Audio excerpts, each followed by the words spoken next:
All right, hey everybody. I'm going to start this lesson by asking you a question or reminding you of something. So if you're looking at a wave pulse going from a slow material to a fast material, meaning of course the speed of the wave in the material is slow in the first one, and then the speed of the wave gets faster in the second one. Question is, what would you expect to see? Now we'd already talked about, so I'm just reminding you of this, that say this leading edge of the pulse, in a certain amount of time, it went this far. If it's in a faster material, then in a certain amount of time, it's going to go farther, right? So let's just add, we'll go further in, same time interval, basically, right? And so you'd expect to see this. So you have this wavelength now, you can see in this picture going all the way out like that, like it's much, much bigger because it was faster. So what we have is the dense, slow speed material. So this one is dense, and low speed or slow speed.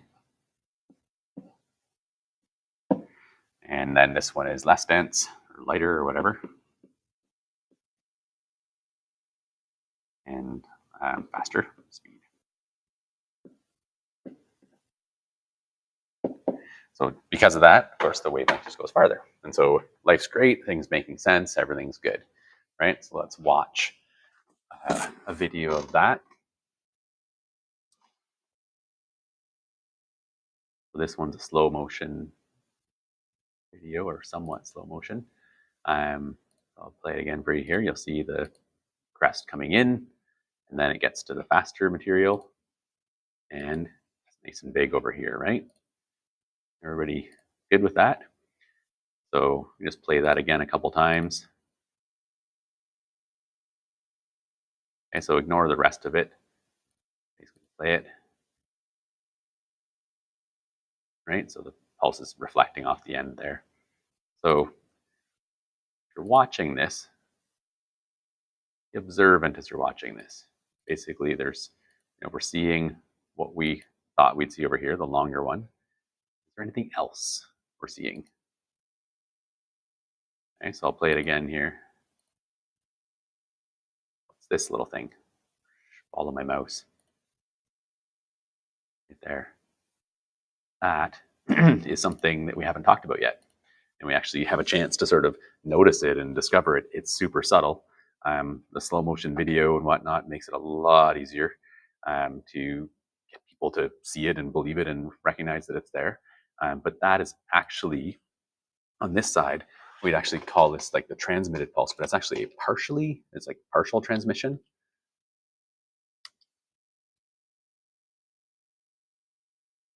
Right, so some of the energy goes through, and it turns out that there's actually a partial reflection as well. Okay, there's a partial reflection as well, and that's what we're going to be talking about. So the official title page or whatever for the lesson, reflection and transmission of waves. Okay, that's what we're leading into. So the reflection and transmission, or partial reflection and transmission, I could add onto that. I will add that in. Partial reflection and transmission of waves, good enough.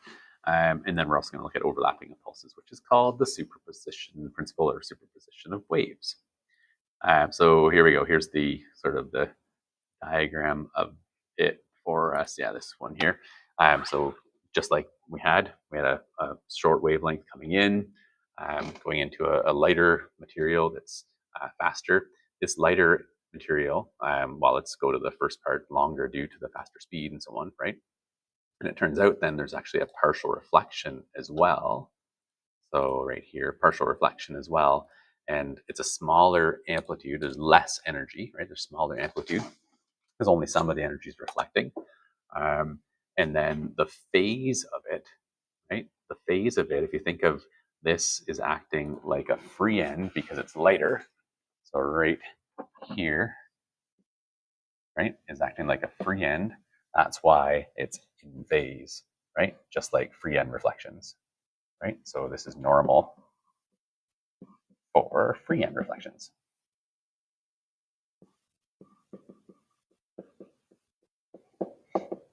Just like we saw in previous class, right? And then over here, I guess this is your partial transmission. Of course, some of the energy was split between the two, and so they're both going to be a little bit less energy. They literally split between the two. So I think that looking at waves on springs, this seems surprising. It's usually very hard to get students to in a class to be able to like pick out what we're looking for, especially because of all the other reflections and so on. So the videos actually work well. So this lesson actually I didn't even have to add in videos for it for online because I used videos anyways. I'd show the in-person version. It's kind of chaotic, and then I'd say, okay, now let's look at the slow-mo of it, and it's ready to go. So it's odd. I think we should acknowledge that. Be like, this is strange stuff, but you've actually seen this stuff before. Okay, so I was going to maybe quiz you and see if you think of like where you've seen this in life. If I show this picture, give you a chance to like look at it and think about how this relates, right? Basically, there's glass here, of course, right? And so in order to see this stuff, like especially if there weren't any lights on in the building, light from outside is going in, transmitting in, illuminating the, hitting the surface, and then it's reflecting back out. But basically, we have transmission of light going in, but then we also have reflection.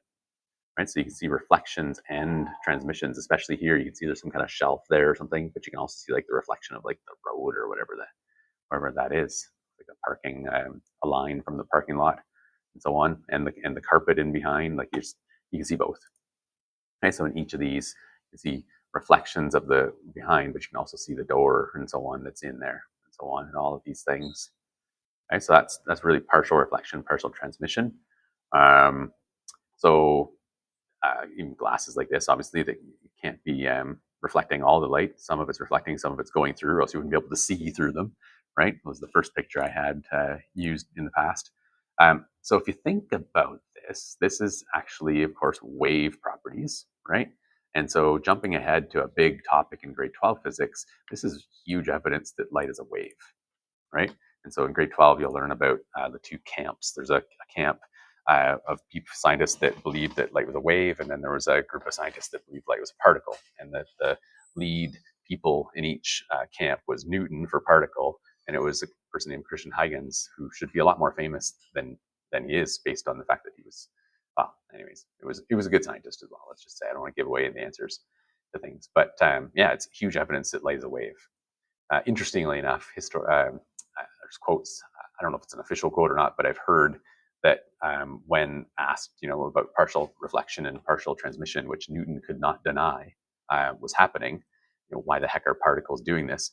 The answer was that sometimes a particle of light arrives in a fit of reflection, and so it reflects, and other times it arrives in a fit of transmission, and so it transmits through. In other words, no explanation whatsoever. Right? It was just what does it mean to have a fit of reflection or a fit of transmission? It's pseudoscience. It's not an explanation. It's not an answer. I kind of lose respect for that. Like in that scenario, I'd rather someone say, "Geez, I don't know. Let's look into that further." Right? But Newton was very stuck in ways, and he very much wanted the theory of light to be based on his already pretty awesome theory of motion of particles, right? Like tennis balls, and this all of the Newtonian mechanics that we're gonna see in the course about speed, acceleration, and distance traveled, and so on, right? Anyways, so let's go from fast to slow now. So we're gonna have a fast to a slow. So we're gonna expect a smaller wavelength. It's gonna get piled up together because it doesn't travel as far. So that's as expected. And then this end here, because this is the heavier, slower material, or more dense, slower material. This is more dense, and slower speed. Well, this is the heavier, more dense, and this is the lighter, right? And so this is going to act as, right here, a fixed end for a wave that's going this way. So we can actually predict, before even seeing the video, we've got a transmitted pulse. That makes sense, because of course some of the energy is going to go through, but there's going to be a reflection as well. And is it going to be in phase or out of phase if we're going from a fixed end? Well, if you look back at your notes for this stuff, fixed end reflections are out of phase. And so you actually see a little bit of a a long upside down pulse here, right? It's out of phase. So it's a fixed end and out of phase, as expected. Well, as expected now, no one would have expected it originally, because why the heck would there be a reflection there? But there just is, and there is also for light. Okay, so it's not one that we're not saying why there's some reflection. It's just there is, and then what we are able to say is, well, it's a fixed end reflection, so it makes sense that it's out of phase at least, right? This happens in even like electric transmission wires. If you're joining two different gauges of wires and high voltage lines, there's actually reflections that cause interference and static in the electrical signals. So there's ways that they sort of filter that out. They can join two wires together with a sort of a ramp, like basically the resistance and the size of the wire changes gradually instead of all of a sudden, which makes the reflections less disruptive. There's all sorts of applications of this to things that are way more consequential or crucial for life and technology around us than just springs and light itself. So here's the diagram for that one. The crest coming in gets a lot smaller. I have it listed here as it's heavier, so it's acting like a fixed end, and so it ends up out of phase, or sorry, in out of phase. I got it. All right. No, sorry, I'm talking about transmissions right now. It's transmitting through. There's no phase change on transmission. Got ahead of myself here. And then the reflection, of course, coming back is the same length. It's in the same material, and it's coming back out of phase reflection. So both of them are smaller because only some of the material is coming back. Okay, so that's this partial reflection and partial transmission information. Pretty surprising. It should be pretty surprising. I don't think anybody would necessarily expect that. All right, so moving on to overlapping of pulses. This is when two pulses end up in the same spot in a material. So we have like pulse A and pulse B coming together. They end up like combining, and so the result here, I could have done this first, I suppose, but so you're going to see two pulses coming in, kind of a long one and a shorter one, but either way, two pulses. One's about a little more than one tile wide. One's a little less than one tile wide, or a little more than a half. Okay, what happens when they combine? In the middle here, if it'll start up for me again. Rewind it. Reload here. Close that up.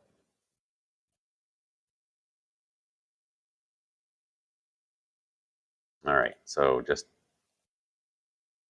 pausing it for some reason right now. Play next time. All right, learn from my mistakes here. All right, one more.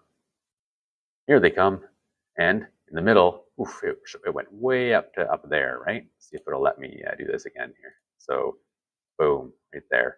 See, they're adding together. You got the around one, a little less, and then the half, or a little more than a half. It's literally adding up to, A plus B, basically, right? And so that's my diagram here, that we have A plus B. We have the A amplitude. Let's have maybe a blue A amplitude and a green B amplitude. And then we could put an A and a B, well, an A and a B together here and say, okay, very clear, they're adding up. And that's what we call the superposition principle. And at that particular, certainly at the peak, in the middle, you have the full amplitudes. And then if you're looking at like partial amplitudes adding up, you'd have a partial A and a partial B adding up to a partial added up, right? So at any given spot, you can look at the amplitudes and how they would combine. And then the other thing we can do here is look at like, well, what else happens? Do they bounce off each other? And so that's why I made the pulses slightly different sizes. This one, yeah. So if you have the little one coming in from the right and the big one coming in from the left, you will see how over here, I'll restart a little bit. There we go. I'll just start over again. So little one coming out, and then you see the little one keep going. The big one coming in, and the big one keeps going. They literally pass right through each other. And they're not bouncing off each other, which if you make them the same sizes, you might mistakenly think they're bouncing off each other. But they're not, right? So basically, this ridiculous This used to work better. Now the computer is faster and it's ridiculous looking, so I might not even include it anymore. So next is destructive interference. They call this one constructive interference because they're adding up constructively. They're constructing and making more amplitude, let's call it. Trying to just make sense of the word here. And then this one's destructive interference. Yeah, so this one's destructive interference. And so we're going to have an up pulse meeting with a down pulse. And let's see that one. So I've got, oh, I should start making money off YouTube. Apparently they're using an ad on my channel. Here we go. Oh, thanks. Okay, so basically what I'm going to want to do is I'm going to want to pause. I'm almost at the right spot there, just a touch more. Okay, so you have all sorts of energy coming in, an up energy and a down energy. They're not identical, of course, but check out what you end up with at some point where they're overlapping. We have the spring with almost no deflection whatsoever in it because the amplitudes are canceling out. Okay, so it's a little hard to, that's pretty good, really. That's pretty good. If the pulses were identical, I had a student on this end and me on that end, right? So the pulses are slightly different just because of, whatever, not having done it before for the student's case and all that. But yeah, so we're getting destructive interference. And so really it looks like that, right? And so what I would draw for that one, and of course then the pulses keep going as well, but what I would draw for this one would be like the up pulse. I forgot what colors I had before, it doesn't really matter. Actually, I think it was the opposite, right? Even though it doesn't matter. So the A pulse and the B pulse, right? And then you put those together, and anywhere along the way, when they're overlapping, you'd have an up matching down perfectly opposite directions, and so they cancel out to nothing. And then, a smaller up, you'd have a smaller down. They'd also perfectly match out and be nothing, and so on. So each of these would result in a net of 0. So it's like say a +2 and a -2, right? You have +2, add to that a -2, put brackets in there and be nice mathematically here, gives you an amplitude of 0. That's that's what the superposition principle is that the amplitudes add up. Yeah. Work. What else do I have here? So just a couple position of wave simulation. This one still works. Videos.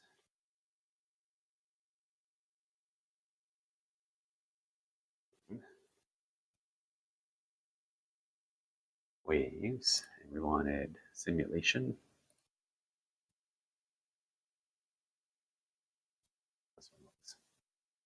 So this is just a computer simulation. Oh, I shouldn't do this right now because I'm going to mess up my. I have these videos queued up, so yeah, darn it, too late. I think I have the timestamp anyways, but so basically in the middle there you see them overlapping. So this round pulse sort of finishes off the top, and so you have the square pulse and like flat top pulse, and the other one sort of adding up. And so this one's a square pulse, and so basically a flat top pulse made by hand. So I whip my hand out and then whip it back. Start here. So this flat top wave. It's not playing well right now. I'm asking too much of this poor computer.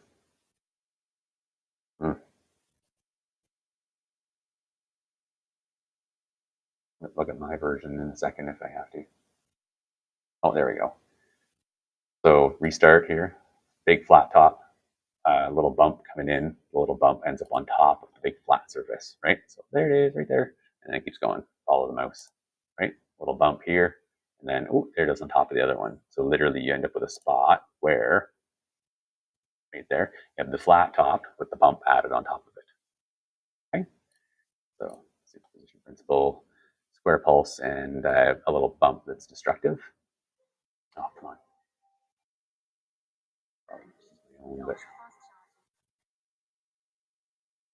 Mm-hmm.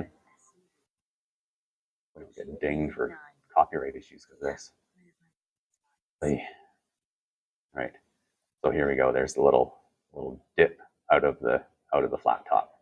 Right. So I've got a dip coming in and a big flat one coming in. and then the dip ends up taking a bite out of the top of this flat. Okay, so if it wasn't for the dip, that would just be the big flat pulse. It would just go up and then stay that height and then go down. All right.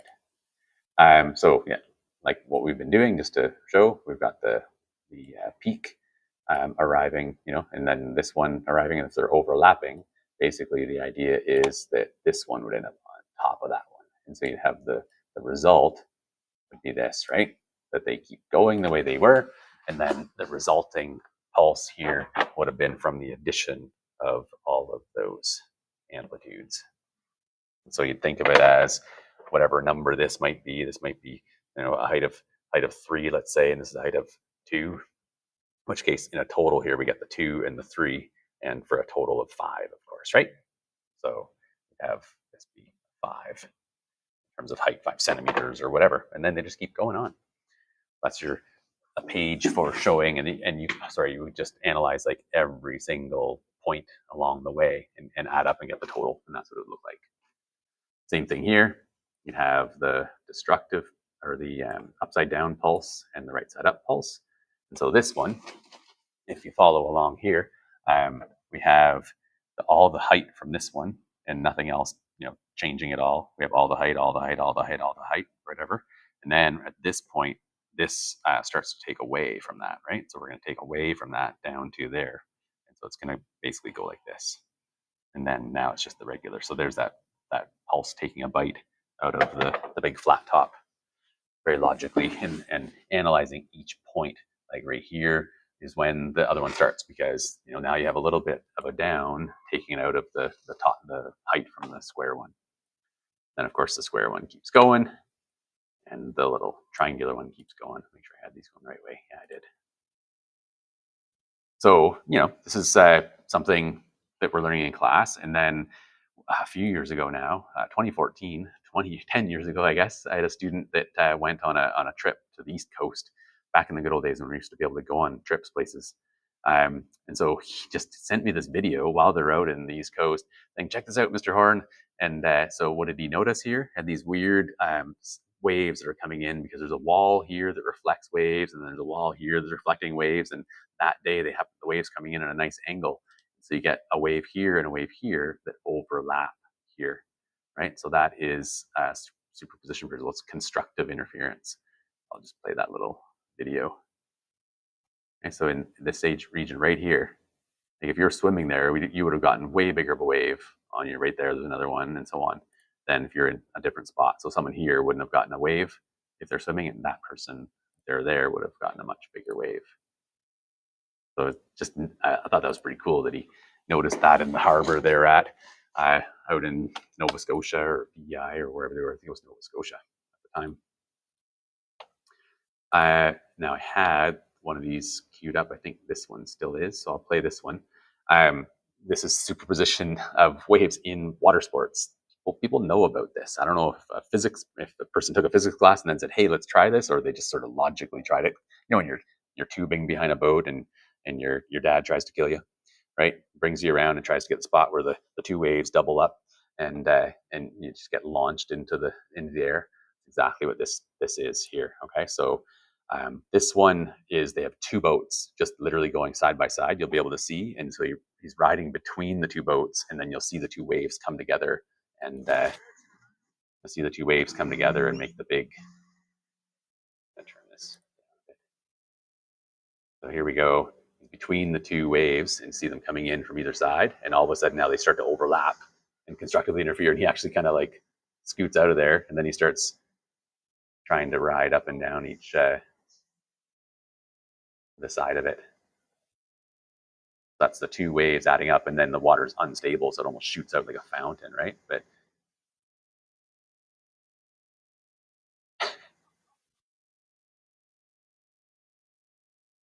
so it's like a skateboard ramp at that point, right? It's just going along between two boats. So that's one way you can do double up. This Mastercraft video shows another way. So I need to type in rewind again here. And it was at the 202 mark. Luckily, I made note of that because I didn't have it on there before. So way ahead to 202, he talks about how to set up a double up, and then this guy just summarizes it much quicker. So here we go. For me personally, I like to hit a teed up double up, like almost just 90 degrees. I feel like it gives you the biggest. So just pause here for a quick second. You'll see these waves here, and then you're going to see waves coming from here. Okay, so this is the show of how to do this, right? So there's the waves. These, I guess those are those ones. And then chunk of double up to get into, and you come around here, you're going to see this wave here and this wave here, and he's going to try and hit where they meet. Okay? Take off from. So right, you see them coming together, and he's hitting that launch right there. So I'll back it up for just a second and show you. Like almost just 90 degrees. I feel like it gives you the biggest chunk of double up. It's coming into the overlap, right there they are, and boom, a lot of people launches in the air, way higher than you'd think. Leaves the double up open, easier to get into, I believe, but I don't feel like there's as much. That's just a different angle apparently there, but anyways, double ups in water sports, pretty cool.